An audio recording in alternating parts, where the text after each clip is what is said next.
This 2021 Indian Vintage Crimson Metallic motorcycle is a beautiful bike, but it's not exactly unique. There are many other bikes on the road that look just like it. That's why we're going to give it a more vintage paint job using Mercedes Red and Ford Cream to set it apart from the others.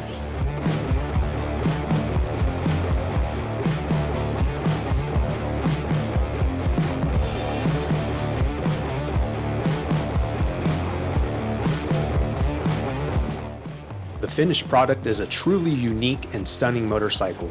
The new paint job gives the bike a classic vintage look that is sure to turn heads wherever it goes.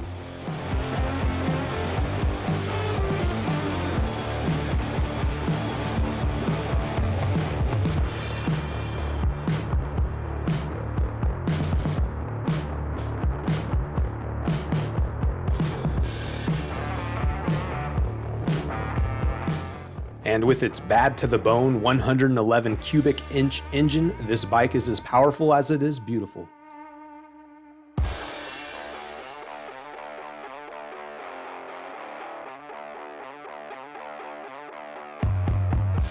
This Indian vintage motorcycle is now a one-of-a-kind bike that is sure to stand out from the crowd.